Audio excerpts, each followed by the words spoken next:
one place in North America to get laid.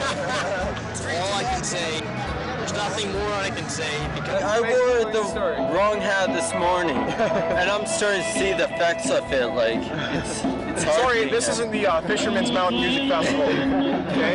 So what you suggest is wearing a cowboy hat, and you're gonna get lucky. Come here, party! Maxim wear a cowboy hat. Maxim magazine rated this place as the 3rd best place in the world to get laid. That's why It's not gonna happen if you're not wearing a cowboy hat, though. They were getting out of their current clothing and slapping on some cowboy hats and some blue jeans right in the middle of the parking lot. And he said, "What are you doing?" He says, "Well, there's a lot of girls up there, and we're hoping to get some company for the night."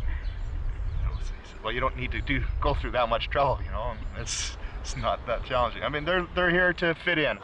I know, not Tanya. David. Such a fun time.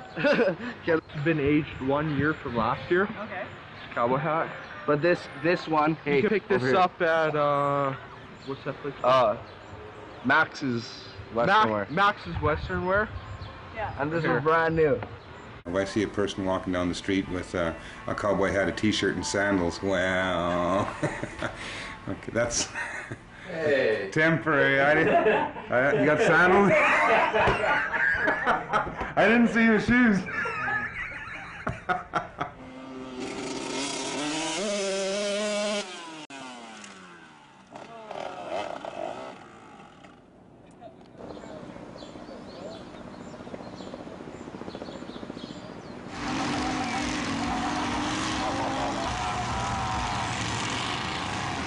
The harder they hit, the better they like it. It's just like in Roman days, you know, when the big people used to, women used to come out with the lions used to come and eat the peasants or whatever, you know. I mean, the more blood they like it, the better. Where else can you smash up a car for free?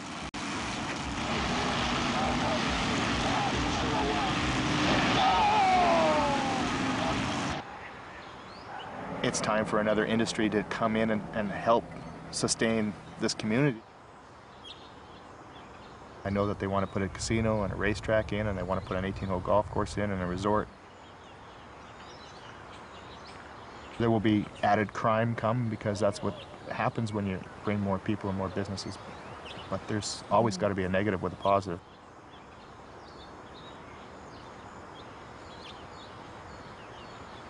We're going to have something to give the people in our town something more to hang their hat on. It's a very ambitious plan. If you've been out to the site, you've seen they've started some site preparation there. Whether there'll be a huge amount of money that they're looking to raise from private sources. If they can do it, more power to them.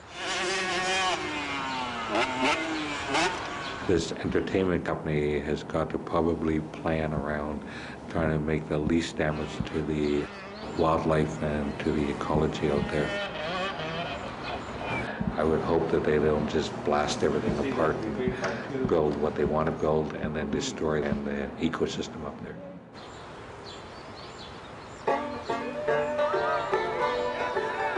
They did a little blurb on the Merritt Mountain Music Fest, and of course they panned to this river where there was a bunch of yahoos sitting and drinking and getting wet and yahooing and everything, and then they interviewed a bunch of people, and yeah, everybody's objective here is to party.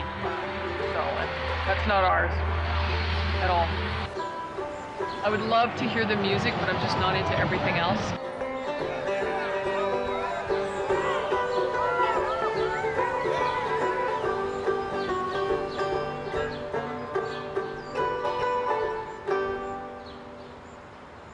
It's not what I would choose for Merritt, but I also understand that economically that you have to diversify, and that has to happen. More gas stations, fast food restaurants, like that whole thing up on the hill is like another town to me, not even Merritt. It's the thing that we need in this town. As I say, every little town is after the tourist dollar, and if we can have something that's unique and something that's different, we will get our share of the tourist dollar. I think it's getting too expensive for the small people like ourselves. I think it's just the urban sprawl. And, you know, people think the city's great, but it grows and grows, and then with that just comes the decay of it, and they crave the innocence of the smaller town. I mean, all towns have to grow a certain amount to thrive. You can't stay a sleepy little town forever.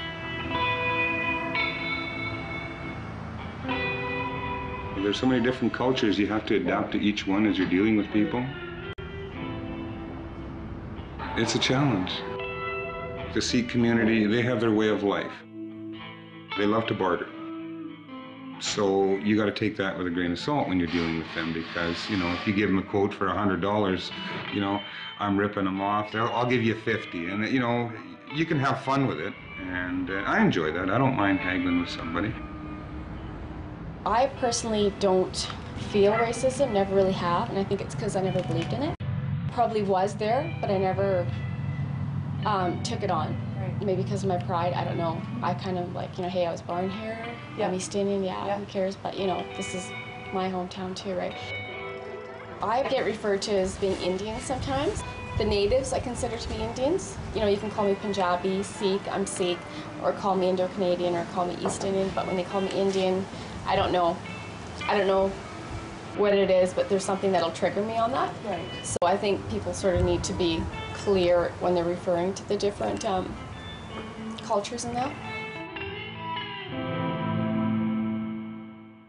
Yeah.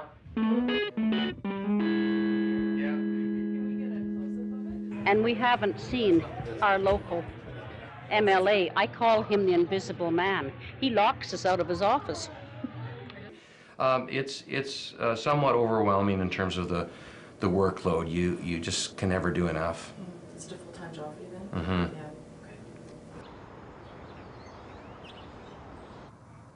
Music Fest is the anchor for our community, and it's just been a great tourist attraction. Living 2 kilometers up on in the valley there than actually live in town. I think probably right now there's about 12,000 people that are camped up in the vicinity of Mountain Festival. The total population of Merritt right now is 8,000 people. Oh, the people, the amount of people, there's no tension. I think more than anything, I don't like the amount of people that it brings into town. My kids love it, so that's another concern. You know, you hear more ambulances than you normally do, and you think, oh, are they safe? What's happening? And but it's exciting still. Merrittonians find the whole thing both stressful for good and bad reasons, and also they tend to have different reactions to the whole festival. Some people in Merritt tend to leave the city for the week. Others tend to hunker down in a bunker attitude and stay home and avoid the crowds. I mean, what did I read in the paper today? 30 million? They say it brings into Merritt's economy in the paper. I mean, that doesn't make a lot of sense to me, but that's what they say is spent here over the 10 days. Yeah. It's a lot of dineros. If there's $30 million in town, there's Hell's Angels here. There's scam artists here. There's people that are trying to earn bucks. It brings everything. Everything comes with it, the full package.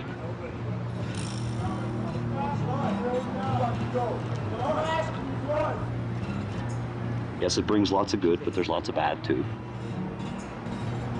I've seen more people face down with their hands behind the back, getting cuffs on them, and being escorted off the site than I've ever seen anywhere else I've been. Basically, if you misbehave or get in any problems, it's a zero tolerance. Like up and down all night last night, and chasing one guy around here, and I don't know, a couple guys, handcuffing him, and a little leery about walking around late at night. You're with me, you go to jail. You're out of here, you brother. Well, it looks like they're going around beating on people. They did to me. Yeah, let's go stand in line. I'm just walking home, right? They just stomped on me. Stomped on me. Most of the time it's really friendly, party atmosphere, everyone's really good. 2 years ago, I got ditched by some friends, got stranded here by myself. I asked the RCMP for help. I said, is there a hostel in Merritt? Is there some place that I can go because I have nowhere to go? They told me I could walk into town and walk around town by myself and find my friends. And the attitude that I got from them, and maybe it was just me being paranoid, but the attitude that I got from them, because them being white policemen and me being a native person, was that they couldn't care less where I went, what I did.